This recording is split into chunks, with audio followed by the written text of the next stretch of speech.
Muy buenos días, es un placer estar aquí encontrándonos nuevamente para poder meditar en la palabra de Dios. En esta ocasión, el título del devocional de hoy se llama Los cristianos, en este tiempo especialmente, debemos procurar hacer la voluntad del Señor. Entonces, para esto, vamos a ir a el libro, la epístola a los Efesios, capítulo 5, versículos del 15 al 17. Dice así: Por tanto, tengan cuidado cómo andan, no como insensatos, sino como sabios, aprovechando bien el tiempo, porque los días son malos. Así pues, no sean necios, sino entiendan cuál es la voluntad del Señor. En esta sección de la epístola, Pablo hasta este punto estaba dando sus exhortaciones generales a todos los miembros de la iglesia antes de pasar al material relacionado a grupos específicos en el hogar. Este pasaje nos introduce a la idea de la vida cristiana como una caracterizada por la sabiduría, producto de la transformación de la condición anterior de su audiencia. Cuando en el versículo 15 dice, por tanto, tengan cuidado cómo andan, esta porción del texto se conecta con otras partes de la epístola y aquí lo hace como una declaración final acerca de discernir la voluntad de Dios como hijos de luz y rechazando las obras de las tinieblas. El adverbio que Reina Valera utiliza como con diligencia, o que la versión que yo leí llama cuidado, nos dice que la acción está caracterizada por la minuciosidad y la exactitud. Significa actuar con una concentración estricta y una atención a los detalles. Lo contrario a esto sería conducirse en la vida cristiana de una manera inconsciente y de cualquier modo, como hacen los necios. Pablo estaría exhortando a su audiencia a tener mucho cuidado en cómo viven siendo cristianos. Deben tener un comportamiento que refleja santidad, y esto es tanto importante como urgente.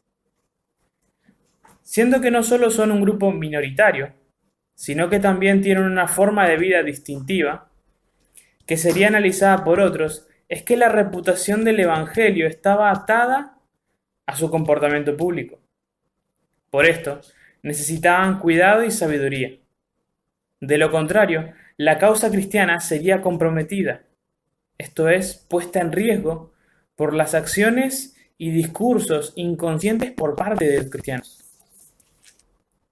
Cuando se nos habla de aprovechar bien el tiempo en el versículo 16, nuevamente el verbo que se traduce como aprovechar bien es el de redimir, como vimos en otra ocasión cuando analizamos el pasaje de Colosenses. Significa comprar.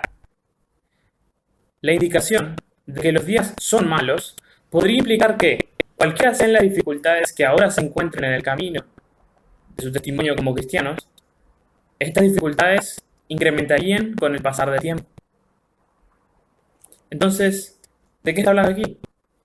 Que el comprar el tiempo fuera de su esclavitud a la maldad es algo del día a día, momento a momento, en las decisiones prácticas de todos los días. Andar como sabios implica en particular el correcto uso del tiempo, no solo el espacio de tiempo de trabajar para Dios que cada día ofrece, sino el tiempo apropiado, las oportunidades dadas por Dios mismo. Los cristianos deben sobreponerse a las presiones en sus propias vidas y usar cada oportunidad para traer a otros de la oscuridad a luz. Pablo les repite que no sean necios, utilizando un adjetivo distinto al del versículo 15. Con necio se refiere a una tonta moral en acción. Entonces, el hacer su voluntad, en el versículo 17, no es un asunto de impulso irracional, sino de una acción y una reflexión inteligente. La frase, la voluntad del Señor, se ha usado de manera amplia en la primera mitad de la epístola, esto es, los capítulos del 1 a 3, y se ha usado para referirse al plan salvador de Dios, y se describen varias facetas de este.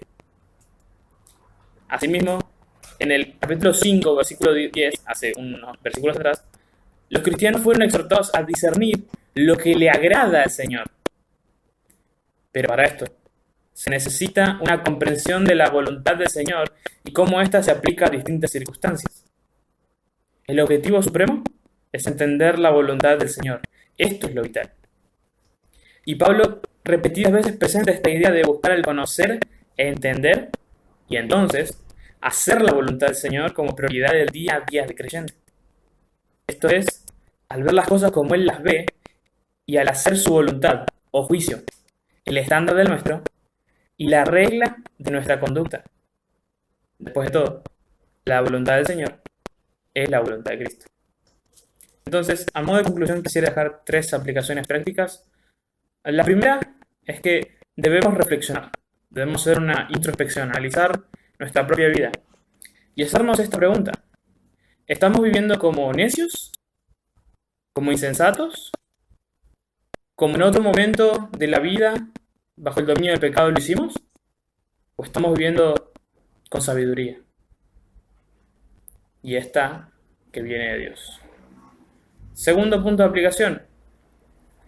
Debemos desafiarnos y entender que primero debemos buscar entender. Pero para antes de entender necesitamos conocer cuál es la voluntad del Señor.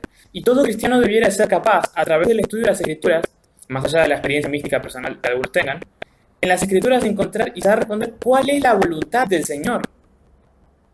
Esto debiera ser claro para los creyentes.